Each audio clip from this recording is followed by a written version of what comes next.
Book चोर के project में सभी स्टूडेंट की तरफ से आने वाला एक छोटा सा कॉमन माइनर सा मिस्टेक है, वो ये है कि जब भी हम इसमें डेटा डालते हैं, अगर उसमें बीच में कहीं सिंगल कोट आ जाता है, जैसे मान लो इसमें लेट्स लिख दिया किसी ने, ऐसे एपोस्ट्रोफी डाल दिया, सिंगल कोट डाल दिया, तो ये इंसर्ट करने के टाइम उसको एरर आ जा रहा है लंबा चौड़ा। तो बेसिकली ये एरर किस बात का मैं बताता हूँ आपको। देखिए, आपने जो यहाँ टाइटल लिखा था उसमें जो सिंगल कोट है वो एक्चुअल में बीच में आ जा रहा है, जिसकी वजह से क्या हो रहा है, जब आप इंसर्ट कैटेगरी कर रहे हैं, दिखाता हूँ मैं आपको, जब आप कैटेगरी को इंसर्ट कर रहे हैं तो ये वेरिएबल सिंगल कोट के साथ आ रहा है, ये वेरिएबल में सिंगल कोट है और ये सिंगल कोट यहाँ लग रहा है, तो ये सिंगल कोट जो शुरू हुआ है वो बीच में ही खत्म हो जा रहा है टाइटल के, सिंगल कोट खत्म, वो क्या हो गया, पूरा सिंटेक्स ही एरर हो जा रहा है। तो इससे बचने के लिए आपको क्या करना पड़ेगा, जहां आपको लगता है कि जहां सिंगल कोट लगाया जा सकता है या लोग लगाते हैं, उससे बचने का एक तरीका सिंपल ये है कि आप उसमें यहाँ पर एक फंक्शन लगा दीजिए। देखिए, कॉल कैट टाइटल में सिंगल कोट हो सकता है, तो उसका नाम रख दीजिए ऐड स्लैश ऐसे। तो इससे क्या, इसका क्या मतलब होगा, जब सिंगल कोट आएगा, मैं ऐड स्लैश को समझाने के लिए मैं कहीं पे एक एग्जांपल ले लेता हूँ, फिर समझाता हूँ। देखिए, ये इंडेक्स का पेज है, देखिए ध्यान से, और ये इंडेक्स के पेज में यहाँ पर मैं एक छोटा सा काम करता हूँ। देखो, ऐसे एको करके दिखाता हूँ। एको किया, मान लो एको छोड़ो, वेरिएबल देखो str, और यहाँ लिखा हुआ है हेलो वर्ल्ड,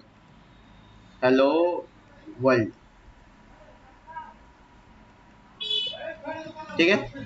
तो इसको है ना, हम जब एको करेंगे, देखो ध्यान से सब लोग, इसको जब हम एको करेंगे तो होम पेज पे एको कर रहे हैं, इसके होम पेज पे जाके देख लेना। तो होम पेज पे एको करें तो हेलो वर्ल्ड आ गया, ठीक है, कोई दिक्कत नहीं है यहाँ पे, जैसे वैसे आ गया। लेकिन अगर हेलो वर्ल्ड के बीच में कहीं पे सिंगल कोट आ गया, तो आप नोटिस करेंगे कि उसमें सिंगल कोट भी आ गया। तो अगर आप कहीं इसको स्क्वेल क्वेरी में डालेंगे तो ये सिंगल कोट उसको बंद कर देगा, काम करेगा।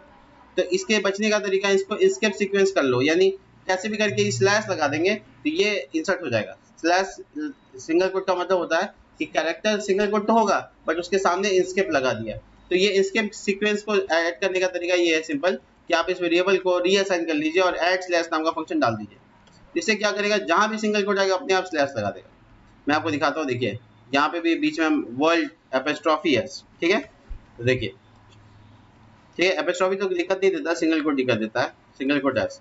देखिए, ये स्लैश मैंने नहीं लगाया, बस ये फंक्शन की मदद से जहां जहां पे सिंगल कोट आएगा वहां पे क्या लग जाएगा, स्लैश लग जाएगा, जिससे ये वाला एरर सॉल्व हो जाएगा। तो चलिए, इसको प्रैक्टिकल तो यहाँ देख लिया कि कैसे होता है, अब हम इसको यूज यानी अप्लाई करके दिखाते हैं आपको। हाँ, प्री डिफाइंड फंक्शन, इसको यूज करना बस हो गया। तो मेरा एक लाइन ऑफ कोड में एरर आ रहा है, ये PHP का कुछ एरर कर दिया क्या, शायद ठीक हो जाना चाहिए। खैर चलो, तो मैं आता हूँ इंसर्ट के अंदर में, यहाँ पर तो मैं अपना टाइटल लेता हूँ, ऐड स्लैश में घेर देता हूँ, या फिर आप डायरेक्ट यहाँ पे भी घेर सकते हैं, ऐड स्लैश छोटी ब्रैकेट में इसको कवर कर लो, पोस्ट मेथड के वेरिएबल को। आपको लगता है कि कोई स्लैश डाल सकता है, तो इसलिए आप इसको पहले ही कवर कर लो। अभी जितना भी आपका वो है फंक्शन है, वो आप यूज कर सकते हैं, सबको ऐड स्लैश लगा देंगे।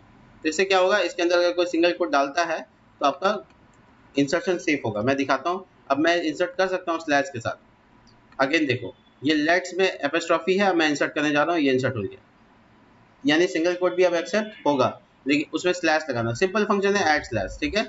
और इसको हम आगे का और दिखाते हैं।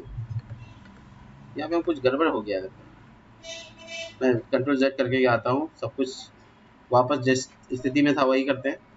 हल्का सा कहीं एरर दिख रहा है हमको, मेरी वजह से तो नहीं हुआ या पहले से ही था, ये हमको कंफर्म करना पड़ेगा, ठीक है, सॉल्व। खैर, तो बेसिकली हम लोग यहाँ पे ऐड स्लैश लगा दिया, तो सेम यही फंक्शन को हम लोग इंसर्ट बुक में भी लगाएंगे।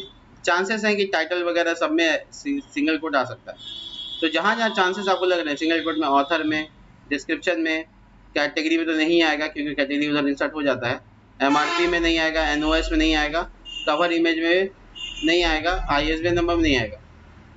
तो जिसमें इसमें लग रहा था कि आ सकता है उसमें हम ऐड स्लैश लगा दिया, और इसके आखिरी में भी हम यहाँ पे लगाएंगे।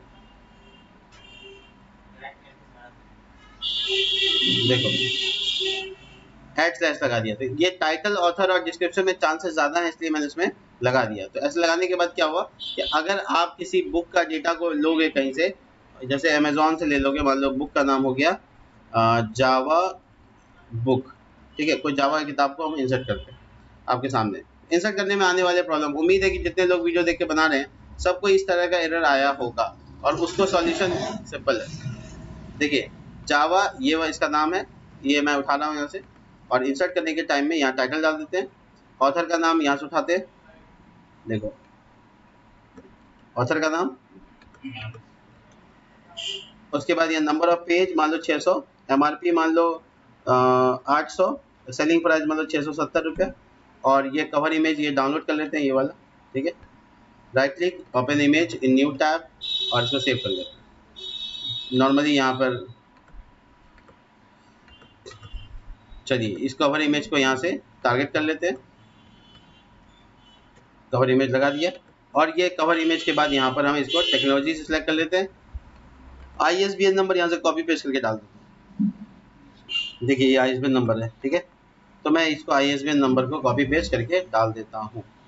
यह ISBN नंबर हो गया। डिस्क्रिप्शन रह गया, तो मैं डिस्क्रिप्शन जब कॉपी करूँगा तो मोस्ट जो चांसेस है कि सिंगल कोट होगा, मोस्ट ऑफ द चांसेस है कि होता ही है। आप इसमें थोड़ी देखने जाएंगे कि है कि नहीं, लिखने के टाइम में भी आ सकता है, नहीं भी आ सकता है, कोई इशू नहीं है, आप अपना आराम से इंसर्शन कर सकते हैं, आप सेफ हैं, इंसर्ट होगा, ठीक है। तो आपका इंसर्शन पॉसिबल होगा, आराम से कर सकते हैं। आगे आते हैं हम लोग, अब हम लोग इसमें बहुत सारा काम करने वाले हैं, जैसे कि इस पर क्लिक करके हम लोग ऐड टू कार्ट वगैरह बना चुके हैं, लेकिन इसमें सर्च वाला फीचर अभी तक नहीं काम कर रहा है, ये फिल्टरेशन काम नहीं कर रहा है, इसमें सिंगल कोट में ये सब डेटा आ रहा है, इस पर क्लिक करके काम नहीं कर रहा है। इसके बाद हम लोग बहुत सारी चीज़ें जो हम लोग धीरे धीरे करेंगे, छोटे छोटे जितनी चीज़ें बची हुई हैं सब आज ही इसी वीडियो में कंप्लीट करेंगे। वीडियो के पार्ट्स काफ़ी, अभी हम लोग शायद 10वां या 11वां पार्ट पे, 11वां नंबर पार्ट पे, 12वें नंबर पार्ट पे, मैं उम्मीद करूंगा ये प्रोजेक्ट 13-14 पार्ट पे खत्म हो जाए।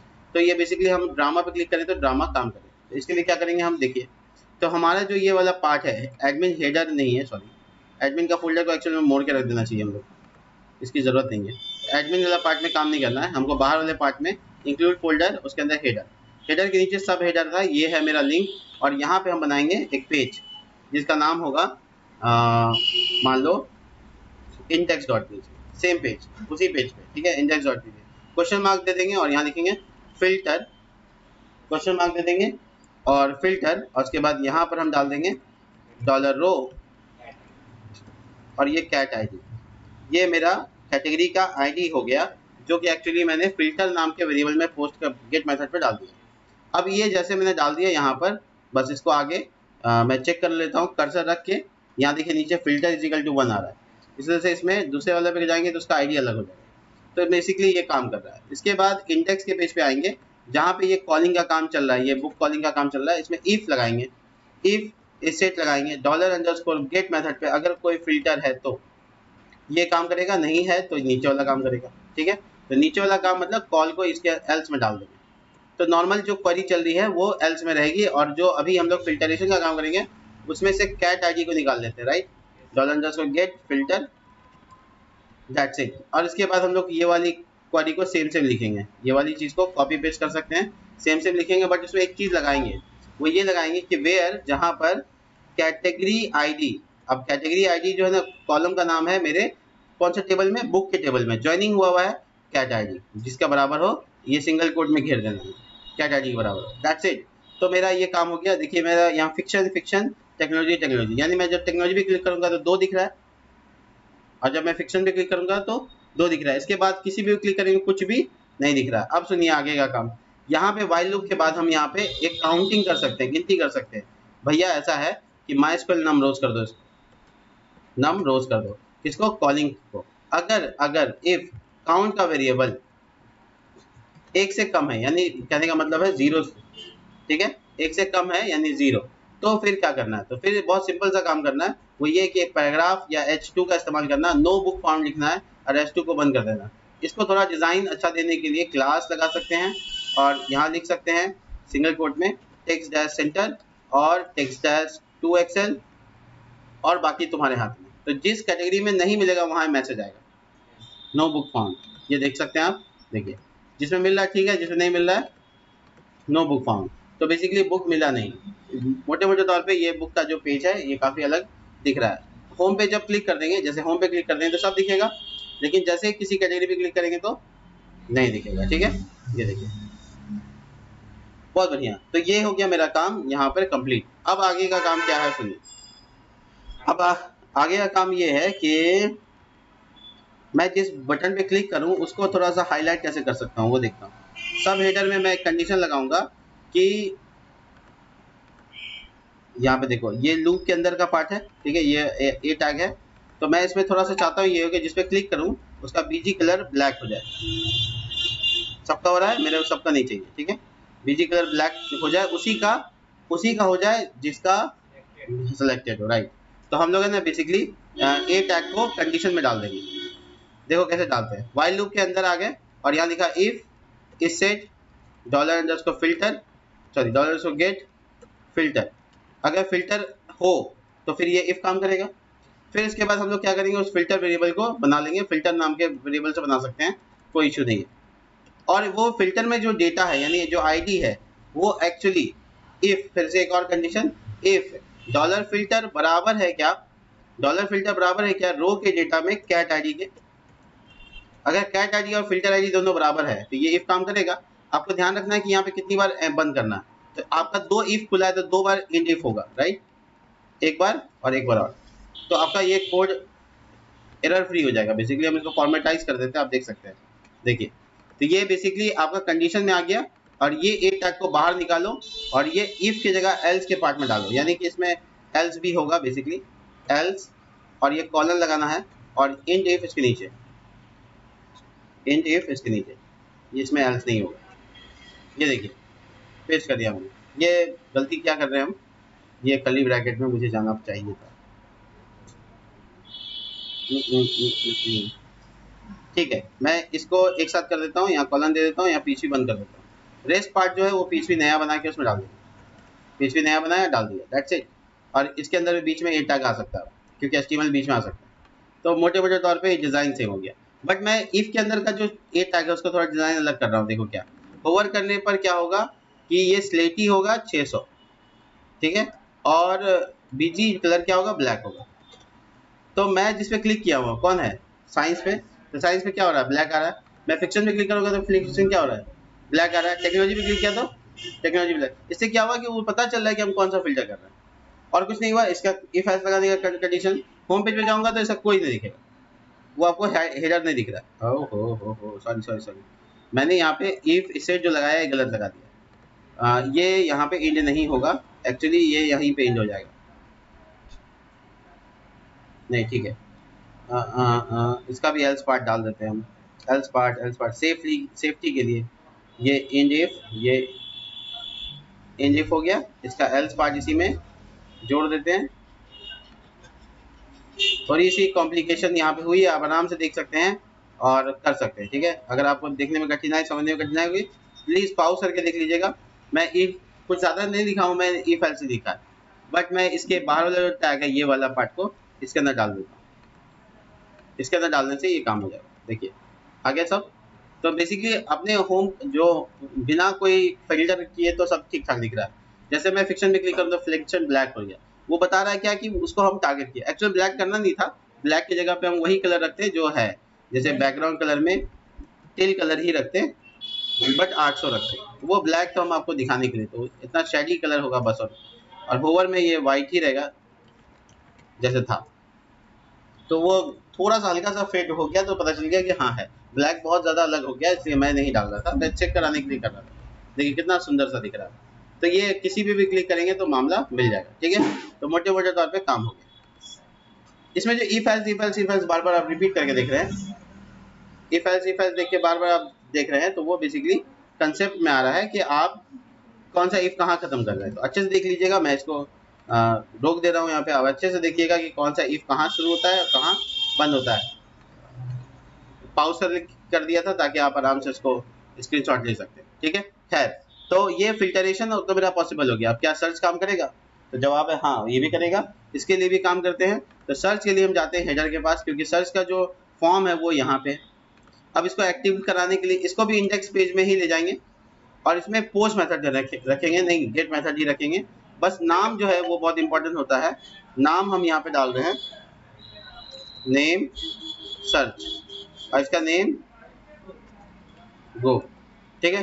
गो की जगह फाइंड लिख सकते हैं, गो कंफ्यूजन दे रहा है कि क्या करना है, तो इसलिए मैं फाइंड लिख रहा हूँ और डेटा जहाँ टाइप करेंगे वो सर्च लिख रहा हूँ। इंडेक्स में वापस आता हूँ और यहाँ पे इफ लगा हुआ है, देख लेना इफ लगा हुआ है, आपको एक एल्स इफ लगा देना, ठीक है।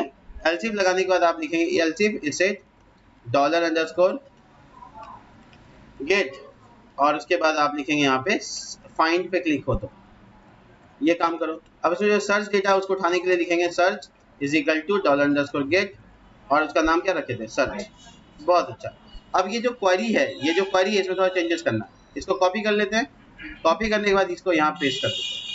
अब पेस्ट करने के बाद हम यहाँ पे क्या लिखेंगे, देखो सिलेक्ट ऑल फ्रॉम, ध्यान से लिखना, सिलेक्ट ऑल फ्रॉम बुक, ये सब तो ठीक है। वेयर का कंडीशन हटा देना है, नहीं वेयर का कंडीशन नहीं, एक्चुअल में एक कॉलम हटा देना। तो लिखेंगे जिसका title, I am talking about the book title, ठीक है।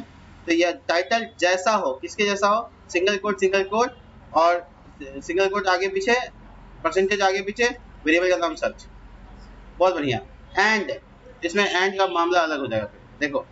तो बेसिकली हम जब अब टाइप करेंगे, जैसे मेरे पास बुक है 4, इसमें से कोई एक बुक सर्च करते हैं, देखो कैश 20 घंटे, कैश सर्च करते हैं, मिल गया। मैं ग्राफिक नाम का किताब है, ग्राफिक सर्च करता हूँ, मिल गया। जो मैं सर्च कर रहा हूँ नहीं मिलेगा तो नो बुक फाउंड, वो एल्स काम कर रहा है अभी भी। तो मेरा जो है ना वो पूरा कंसेप्ट तैयार हो गया। जावा सर्च करूंगा तो जावा आ जाएगा, बहुत बढ़िया। अगर मैं सर्च का कंटेंट सॉरी, अगर ये सर्च का कंटेंट किसी भी तरीके से लेंथ में थोड़ा कम हो जाए, यानी कि एक कैरेक्टर पे सर्च कर रहे हो तो मना करें उसको, भैया आप 3 कैरेक्टर कम से कम दीजिए। तो इसके लिए हम यहाँ पे लिखेंगे लेंथ से लेंथ पता लगा सकते हैं। $सर्च का लेंथ अगर, $सर्च का लेंथ अगर, देखो सर्च का लेंथ अगर 3 से कम है, 3 के बराबर या उससे कम है, लेंथ, शायद लेंथ नहीं होता है, काउंट होता है, सॉरी काउंट, हाँ ठीक है काउंट, ठीक है। काउंट का अगर 3 से कम है तो मैसेज दे दो। मैसेज मेरे पास है बना हुआ फंक्शन, मैं लिखूंगा प्लीज यूज एटलीस्ट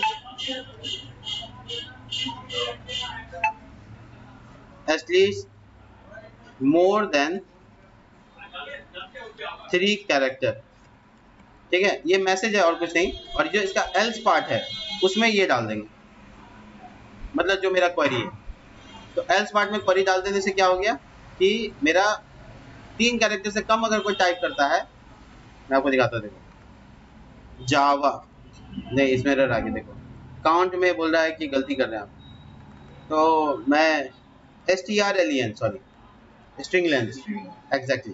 तो जावा सर्च हो गया, देखिए अगर कोई JA सर्च करेगा तो क्या बोलेगा, इतना बड़ा उसको कम से कम दीजिए कि सर्च कर सके। आप जे लिख रहे हैं या जे लिख रहे हैं, इसका रिफ्रेश देखो गलत हो गया। तो इसको रिफ्रेश भी कराएंगे, यहाँ पे रिडायरेक्ट कराएंगे, रिडायरेक्ट कर दो होम पेज पे लॉजिकली, तो ये एरर हमको नहीं दिखेगा कम से कम, देखो। तो सर्च करने नहीं देगा हमको, सर्च हमको कम से कम कितना वर्ड देगा, 3 या 3 तक नहीं देगा, 3 से ज्यादा देगा। तो हम यहाँ लिखते हैं कैच, ये करने देगा। तो वहां पे कंडीशन जैसा तुम लगाना चाहो लगा सकते हो, मोटे मोटे तौर, ठीक है, हो गया।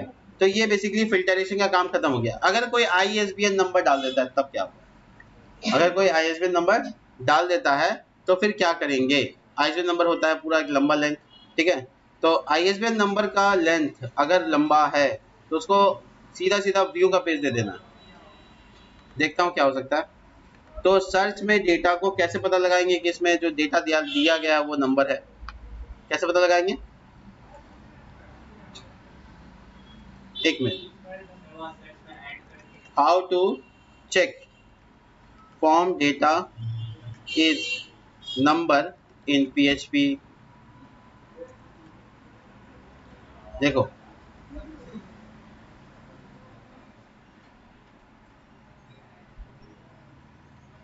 डाटा टाइप, देखो इज न्यूमेरिक करके एक वो होता है, कंडीशन होता है, ठीक है। तो तुम क्या इसको स्ट्रिंग में कर सकते हो, हाँ हाँ, अरे हम दिखाता हूँ। मैं कुछ ऐसा करूंगा यहाँ पे कि मैं इसको ऐसा कुछ करने वाला हूँ जिससे कि ना मुझे सर्च का डेटा अगर ISBN नंबर है तो मैं उसको सीधा व्यू पेज दे दूंगा और पूरा एक ही प्रोडक्ट दिखाएंगे, कैटेगरी नहीं करेंगे। तो उसके लिए हम यहाँ पे करते हैं इफ प्रिग मैच सुनिए फंक्शन का नाम क्या नाम है, फंक्शन का प्रिग मैच, और उसको शुरू और खत्म करते हैं स्लैश से। देखिए प्रिग मैच, ध्यान से देखिएगा क्या क्या होने वाला है। इसको शुरू करेंगे डॉलर के साइन से, कैरेट के साइन से, और खत्म करेंगे, सॉरी मैं प्रिग मैच को एक बार देख लेता हूँ। मैं आपको कुछ नया नहीं बता रहा, जावास्क्रिप्ट में मैंने बता रखा है रेगुलर एक्सप्रेशन, बस उसी का इस्तेमाल करेंगे हम। तो मैं पैटर्न को प्रिग मैच के तौर पे देखूंगा, सेकंड पैरामीटर में स्ट्रिंग, ठीक है। तो मैं यहाँ पैटर्न डिसाइड करूंगा। पैटर्न कैसे बनेगा दिखाता हूँ, एक छोटा सा एग्जांपल से समझ में आएगा। देखो वहां पे जैसे मैच था वैसे यहाँ पे प्रिग मैच होगा। मैं ये कहूंगा, बस एक बात कहूंगा, देखो ऐसा है कि क्या इसमें 0 से 9 कैरेक्टर है, ठीक है। एटलीस्ट एक होना चाहिए, एटलीस्ट एक के लिए प्लस का साइन लगता है, याद है तुमको तो हम बता दें। या फिर फाइंड एनी डिजिट, ऐसा करके हम लोग \d बताए थे आपको, वहाँ पे भी जावास्क्रिप्ट में, यहाँ पे भी सेम है। तो यहाँ पे देखिए, ये देखिए क्या ये 0 से 9 के बीच में है, ऐसा करके कर सकते हैं, या केस सेंसिटिविटी भी चेक कर सकते हैं। तो मैं इसको लेकर आगे बढ़ूंगा और देखूंगा कि ये काम करता है कि नहीं करता। एटलीस्ट 1 कंटेन एटलीस्ट 1, हाँ ठीक है, प्लस का साइन यूज करना है, ठीक है। मैं यूज कर रहा हूँ प्लस का साइन, एक्स्ट्रा हो गया शायद, ये डबल कोट ज़्यादा हो गया, और ये एक और सिंगल कोट, हाँ ये इफ का।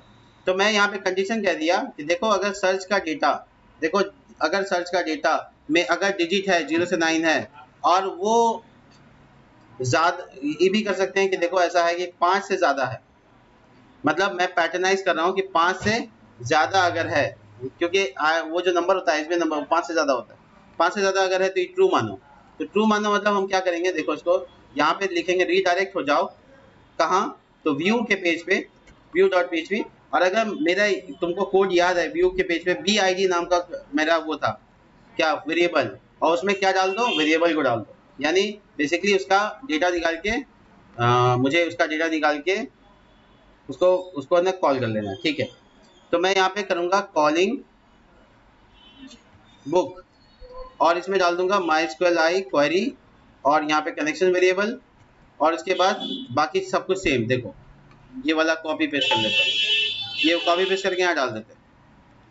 इसके बाद वेयर लगाकर मैं लिखूंगा यहाँ पे जिसका बुक आईडी, बुक टेबल के अंदर जो आईडी है वो बराबर हो सिंगल कोट में किसके आगे, मैं कैसे निकालूं डेटा इसको, सॉरी कैटेगरी से ISBN से निकालना हो, वेयर ISBN बराबर हो सर्च के, डॉलर सर्च के, ISBN से सर्च करना है। तो ये हो गया मेरा क्वेरी तैयार।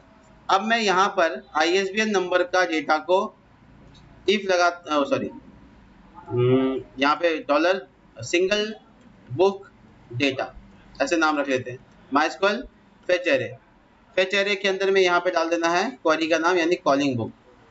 बहुत बढ़िया, तो ये सिंगल डेटा लेकर आ जाएगा, और मुझे यहाँ पे सिंगल डेटा का BID चाहिए, तो मैं एक वेरिएबल बना देता हूँ, BID is equal to single data बड़ी ब्रैकेट ID।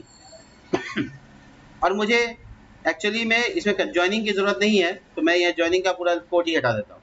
सिर्फ मुझे बुक से ISBN नंबर का डेटा का ID चाहिए, बस वो ID ले लिया मैंने, और उसके बाद मैं यहाँ पे BID पास कर दूंगा, $BID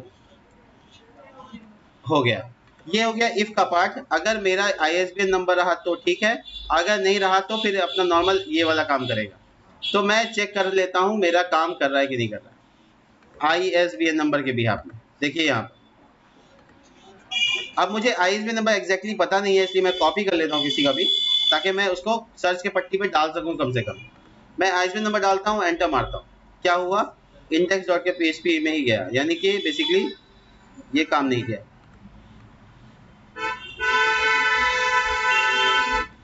if regular expression true search में, ये मुझे चेक करना पड़ेगा ये ट्रू हो रहा है कि फॉल्स हो रहा है, ये बहुत ज़रूरी है। तो मैं ये वाला पार्ट को थोड़ी देर के लिए कमेंट कर देता हूँ, ऐसे कमेंट कर दिया है कोड सही, बट मुझे इसका ही चेक कर लेना। अब चेक करते हैं ट्रू आता है या फॉल्स।